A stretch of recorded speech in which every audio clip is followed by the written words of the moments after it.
Kevin ചേട്ടാ, കഴിഞ്ഞ കുറച്ച് സമയങ്ങൾക്ക് മുൻപായിരുന്നു ആയിഷ പോറ്റി കോൺഗ്രസിലേക്ക് വന്നു അല്ലെങ്കിൽ UDF-ലേക്ക് വന്നു എന്നുള്ള വാർത്തകൾ നമ്മൾ കണ്ടു. അതിന് പിന്നാലെ ഇപ്പോൾ ജോസ് കെ മാണി കഴിഞ്ഞ കുറെ ദിവസങ്ങളായി ജോസ് കെ മാണി അല്ലെങ്കിൽ കേരള കോൺഗ്രസ് വീണ്ടും UDF-ലേക്ക് വരാൻ സാധ്യതയുണ്ടോ ഇല്ലയോ എന്നുള്ള സംശയങ്ങൾ നിഴലിച്ചു നിൽക്കുന്ന സാഹചര്യത്തിൽ മുഖ്യമന്ത്രിയുടെ സംരംഭത്തലയിൽ ജോസ് കെ മാണിയും വിഭാഗവും ഉണ്ടായില്ല എന്നുള്ളത് ഏറെ ശ്രദ്ധിക്കപ്പെട്ടിരുന്നു എന്നുള്ളതാണ്. അതോടൊപ്പം ഇപ്പോൾ ജോസ് കെ മാണി UDF-ലേക്ക് വരുന്നു എന്നുള്ള വാർത്തകളാണ് നമുക്കിപ്പോൾ കേൾക്കാൻ കഴിയുന്നത്. ഇങ്ങനെ ഒരു വാർത്ത ഈ അടുത്ത സമയത്തിനുള്ളിൽ അതിന്റെ ഒരു പൂർണ്ണമായ ഒരു കൺക്ലൂഷൻ അല്ലെങ്കിൽ അതൊരു ഉറപ്പിക്കലിലേക്ക് എത്തുന്ന ഒരു സാഹചര്യമാണ് ഇപ്പോൾ നമ്മൾ കാണുന്നത്. ഈ മുന്നണി മാറ്റ ചർച്ചയ്ക്ക് മുന്നോടിയായി, അതായത് ജോസ് കെ മാണി LDF വിടുന്നു എന്ന് പറയുമ്പോൾ എനിക്ക് തോന്നുന്നത് ഇപ്പോൾ അവിടെ നടക്കുന്ന ചർച്ചകൾ കേരള കോൺഗ്രസ് വീണ്ടും പിളരുന്ന ഒരു സാഹചര്യത്തിലേക്ക് പോവുകയാണ്. നേതാക്കൾ എല്ലാവരും തന്നെ രണ്ട് തട്ടിലേക്ക് പോകുന്നു. ജോസ് കെ മാണി ഉൾപ്പെടെയുള്ളവർ ഇടതുപക്ഷത്തിനൊപ്പം ചേർന്ന് നിൽക്കുമ്പോൾ മറ്റു നേതാക്കൾ ഇത്തരത്തിൽ UDF-നൊപ്പം പോകണമെന്ന് ആവശ്യം ഉന്നയിക്കുന്നു. മുന്നണി മാറ്റ അഭ്യൂഹങ്ങൾ ചർച്ചയാകുന്നതിനിടെ ഇപ്പോൾ ജോസ് കെ മാണി ഒരു പോസ്റ്റ് ഇട്ടിരുന്നു. കേരള കോൺഗ്രസ് എമ്മിന്റെ രാഷ്ട്രീയ നിലപാട് പലവട്ടം ആവർത്തിച്ച് വ്യക്തമാക്കിയിട്ടുള്ളതാണെന്ന്.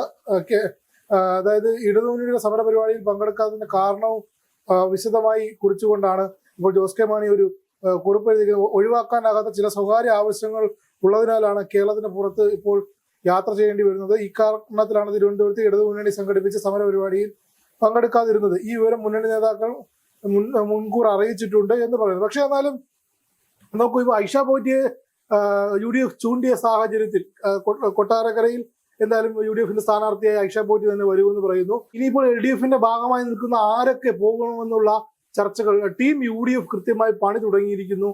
അതായത് ആയിഷ പോറ്റിയെ കൊണ്ടുവരുന്നതിൽ കൊടിക്കുന്നിൽ സുരേഷ് എന്ന രാഷ്ട്രീയ ചാണക്യൻ നടത്തിയ തന്ത്രങ്ങൾ കഴിഞ്ഞ ആഴ്ച തന്നെ നേഷൻ ഫസ്റ്റ് റിപ്പോർട്ട് ചെയ്തിരുന്നതാണ്. ഇപ്പോൾ VD സതീശനും അതിൽ ഭാഗവത്തായിട്ടുണ്ട് എന്നുള്ള വാർത്തകൾ പുറത്തു വരുന്നു.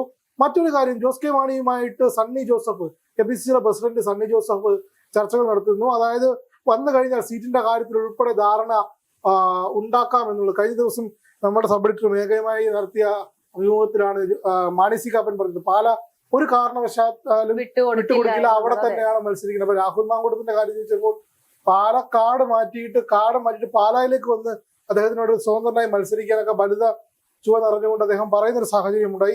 ഇപ്പോൾ വരുന്ന റിപ്പോർട്ടുകൾ അനുസരിച്ച് എനിക്ക് തോന്നുന്നു മറ്റന്നാളത്തെ സ്റ്റിയറിംഗ് കമ്മിറ്റി യോഗം കഴിയുമ്പോഴത്തേന് കേരള കോൺഗ്രസ് എമ്മിന്റെ ഒരു വിഭാഗം UDF-നൊപ്പം പോവുകയാണ്. അതായത് ആരെയും മുന്നണിയിലേക്ക്, അതായത് അല്ല, കഴിഞ്ഞ ദിവസമായിരുന്നു ഇത്തരത്തിൽ VD സതീശൻ പറഞ്ഞൊരു പ്രസ്താവന ഉണ്ടായിരുന്നു. ഇനിയിപ്പോൾ UDF-ലേക്ക് ഓരോരുത്തരായി വന്നുകൊണ്ടിരിക്കും, അല്ലെങ്കിൽ ഇത്തരത്തിൽ ഘടകകക്ഷികളുടെ എണ്ണം കൂടാനുള്ള സാധ്യതകൾ കൂടുതലാണ് എന്നുള്ള രീതിയിൽ അദ്ദേഹം പറഞ്ഞിരുന്നു. ഇപ്പോൾ ഈ പറയുന്ന PV അൻവറിനെ പൂർണ്ണമായും മുന്നണിയിലേക്ക് എടുത്തില്ലെങ്കിൽ പോലും അസോസിയേറ്റ് അംഗമായി എടുക്കുന്നു, CK ജാനുവിനെ എടുക്കുന്നു. അപ്പോൾ ഇവർക്കൊക്കെ ഇനിയിപ്പോൾ കോൺഗ്രസ് പറയുന്നിടത്ത് നിൽക്കാനുള്ള ഒരു അവസരം മാത്രമാണ് ഈ പറഞ്ഞ PV അൻവറിനാണെങ്കിലും CK ജാനുവിനാണെങ്കിലും അവർ നൽകുന്ന സീറ്റിൽ നിൽക്കാനുള്ള ഒരു ഓപ്ഷനാണ് ഉള്ളത്. പക്ഷേ ഈ പറയുന്ന LDF-ൽ നിന്നപ്പോഴും അല്ലെങ്കിൽ CK ജാനു ഒക്കെ BJP-ൽ നിന്നപ്പോഴും അവർക്ക് കിട്ടിയിരുന്ന ആ ഒരു വിലയേക്കാൾ കൂടുതൽ അല്ലെങ്കിൽ അവർക്ക് കിട്ടിയിരുന്ന പരിഗണനയേക്കാൾ കൂടുതൽ UDF-ൽ വന്നാൽ ലഭിക്കും എന്നുള്ള ഒരു കോൺഫിഡൻസ് കൊണ്ടാണ് അവർ ഇപ്പോൾ ഇവിടെ വന്ന് ഈ പറയുന്ന അസോസിയേറ്റ് അംഗമായി നിൽക്കുന്നത്.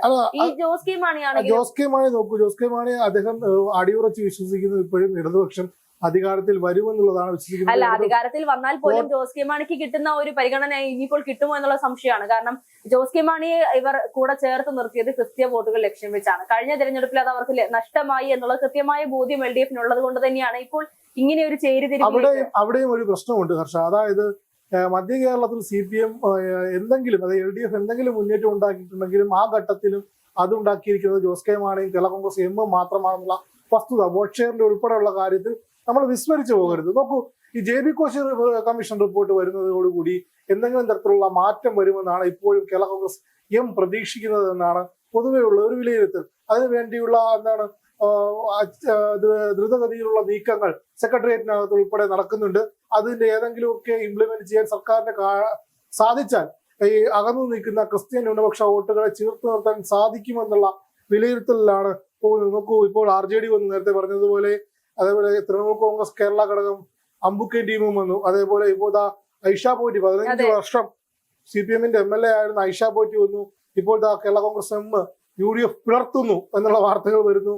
അതിന് ചുക്കാൻ പിടിക്കുന്നത് KPCC പ്രസിഡന്റ് സണ്ണി ജോസഫാണ്. അതേപോലെ ഇനിയിപ്പോ LDF-ൽ നിന്ന് വിട്ടുപോകാൻ CPI-യും കേരള കോൺഗ്രസ് എസ് പോലെയും പിന്നെ അല്ലെങ്കിൽ നമ്മുടെ ആന്റണി രാജുവിന്റെ ജനാധിപത്യ കേരള കോൺഗ്രസ് പോലുള്ള കുറച്ച് പാർട്ടികൾ മാത്രമേ ഉള്ളൂ. അപ്പോൾ മൊത്തത്തിൽ LDF-ന് തിരിച്ചടി ഉണ്ടാകുന്ന ഒരു സമയത്തിലൂടെയാണ് കടന്നു പോകുന്നത്.